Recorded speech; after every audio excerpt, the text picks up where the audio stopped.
America के साथ हमारे बड़े गहने और घनिष्ठ रिश्ते हैं। हमारी एक स्ट्रेटेजिक पार्टनरशिप है। पिछले कई एक सालों में या दशकों में इस रिश्ते में बहुत मजबूती आई है और नए आने वाले सरकार ट्रम्प सरकार के साथ के एडमिशन के साथ भी हम लोग मजबूती से काम करना चाहेंगे।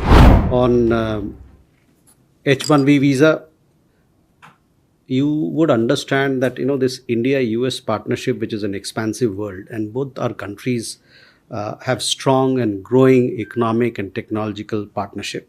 And within this ambit, mobility of skilled professionals is an important component in this ambit and this collaboration.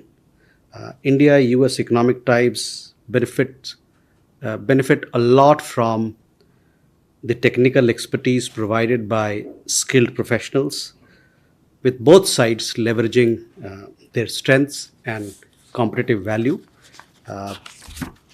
We look forward to further deepening India-US economic ties, which are to our mutual benefit. These are articles that you referred were published by Washington Post, one on Maldives and the other one in relation to Pakistan. So to that, I would say that both the newspaper and the reporter in question appear to nurse a compulsive hostility towards India. You can see a pattern in their activities. I leave you to judge their credibility. As far as we are concerned, they have none. And as far as Pakistan is also mentioned in the article. So on Pakistan, I would like to remind you what Hillary Clinton said. You can't, and she said, and I quote, you can't keep snakes in your backyard and expect them only to bite your neighbors. So that is my response.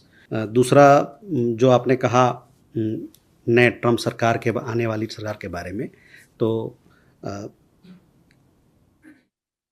America के साथ हमारे बड़े गहने और घनिष्ठ रिश्ते हैं। हमारी एक स्ट्रेटेजिक पार्टनरशिप है। पिछले कई एक सालों में या दशकों में इस रिश्ते में बहुत मजबूती आई है और नए आने वाले सरकार ट्रम्प सरकार के साथ के एडमिशन के साथ भी हम लोग मजबूती से काम करना चाहेंगे। इसके अलावा मेरे पास, आपको पता होगा कि अभी विदेश मंत्री और हमारे फॉरेन सेक्रेटरी भी वहाँ का दौरा करके आए हैं, जिसका हम लोगों ने आपको इसके बारे में बताया भी है मीडिया के माध्यम से। तो हम आने वाले दिनों में इस रिश्ते को और प्रगाढ़ और मजबूत करना चाहेंगे। बाकी जो सवाल आपका रहा उस पर अगर कोई और डेवलपमेंट होगा तो हम आपको ज़रूर अवगत कराएंगे। मैंने कहा कि जो नए ट्रम्प एडमिनिस्ट्रेशन यूएस की आने वाली है, उसके साथ हम लोग मिलकर काम करना चाहेंगे और इन रिश्तों को और भी मजबूत करना चाहेंगे। आपने देखा होगा पिछले 2 दशक में या उससे ज़्यादा में ये रिश्ते को नई ऊंचाई मिली है और लगातार हर दिन, हर महीने, हर साल आप देखें कि नई ऊंचाई पे ये रिश्ते जा रहे हैं। चाहे वो आर्थिक मामला हो, चाहे वो टेक्नोलॉजी का मामला हो, चाहे लोगों के बीच के रिश्ते का मामला हो। तो ये इस संदर्भ को आपको ध्यान में रखना पड़ेगा जब जो सवाल आपने किया उसको समझने के लिए। Do you think this sort of initiatives and announcements tantamount to downgrading the current constitution of Bangladesh?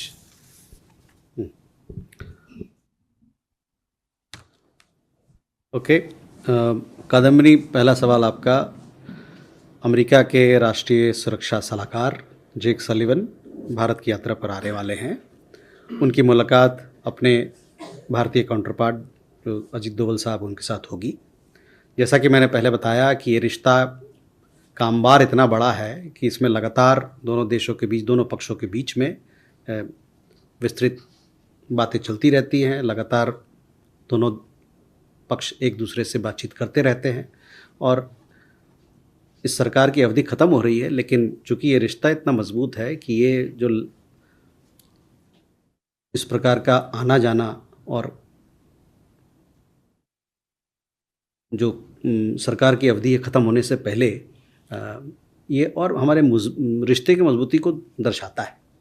तो इसमें बहुत सारी बातचीत होगी। जो आईसेट के मामले में और भी चीज़ें हैं, बायलैटरल मुद्दे हैं, वो बातचीत होगी।